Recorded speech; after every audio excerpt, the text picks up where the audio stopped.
অত্যন্ত দুঃখজনক বিষয়।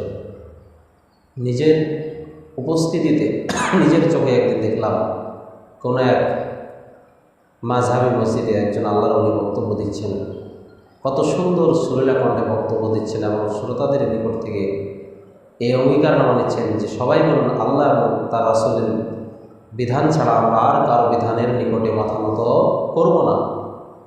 অত্যন্ত ভালো লাগলো, আনন্দ লাগলো যাক যে মাযহাবে মসজিদগুলোতেও এখন রাসূলের নীতি নৈতিকতা এবং রাসূলের সুন্নাহকে বাস্তবায়ন করার জন্য এই স্লোগান অনেকটা শান্তি পেলাম।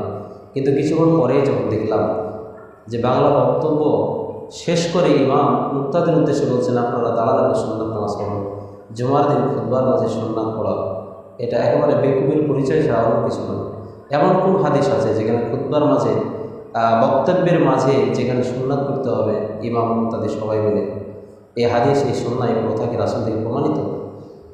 আপনি তো শ্রোতাদের নিকট থেকে এই অঙ্গীকার নিলেন যে আল্লাহ রাসূলের আমরা তার রাসূলের বিধানের ছাড়া আমরা কারো বিধান মানব না, এই বিধানটা আপনি কার মানলেন?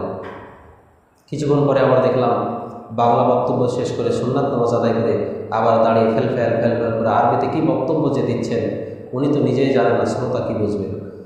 এখানে একটা বড় ধরনের ভুল এবং পার্থক্য রয়েছে তাদের মন মানসিকতা এবং চিন্তা চেতনায় যে বক্তব্য এবং খুতবা আলাদা জিনিস।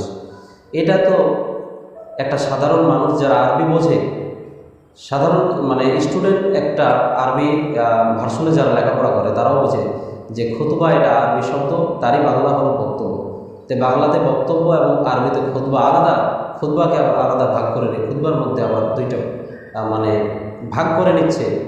এই যে নীতি নৈতিকতা এটা মানুষের বানানো এবং তৈরি মতবাদ, এগুলো রাসূলের সাথে কোনো প্রকারের সম্পৃক্ততা নেই।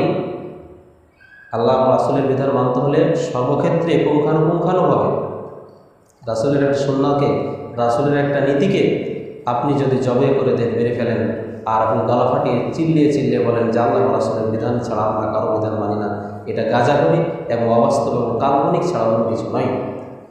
আবার জামাতের সাথে সালাত আদায়ের সময় কাতারবন্দি হওয়ার সময় মুক্তাদিরা চার ফাঁক করে কাতারে দাঁড়াচ্ছে, ইমাম তো কই একবারও বলতেছে না যে আপনারা পায়ের সাথে বা কাঁধের সাথে কাঁধ মিলিয়ে দাঁড়ান।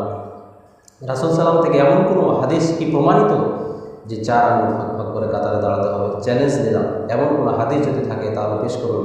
তার সপক্ষে আমি রাসূল সাল্লাম থেকে প্রমাণিত সহিহ সূত্রে বর্ণিত যেখানে পায়ের সাথে বা কাঁধের সাথে কাঁধ মিলিয়ে কাছাকাছি মুক্তাদিরকে দাঁড়াতে হবে। রাসূলুল্লাহ সাল্লাল্লাহু আলাইহি ওয়াসাল্লাম বলেছেন কাতারের মধ্যে ফাঁকা জায়গা থাকলে বকরির বাচ্চার মতো শয়তান সেখানে প্রবেশ করে মানুষের মনের মধ্যে অশ্বাস কী করে অশ্বাস প্রবেশ করিয়ে দেয়। বাস্তবে তো তাই হয়। সুতরাং কথা যেমন বলতে হবে তেমনভাবে আমাদের মানতে হবে। শুধু বললাম মানলাম না, এগুলো তো প্রকৃত মুনাফিক মুমিনের বৈশিষ্ট্য নয়, এগুলো হচ্ছে একটা মুনাফিকের আলামত। সুতরাং প্রত্যেকটা মুমিনকে বিশেষ করে যারা খতিব, যারা ইমাম, যারা যাদের কর্মধারা, তাদের উদ্দেশ্যে বলতে চাই যে আসল কোরআন এবং হাদিসের আলোচনা যেমন মানুষের সামনে পেশ করতে হবে, অনুরূপভাবে সেই বিধিবিধান কোরআন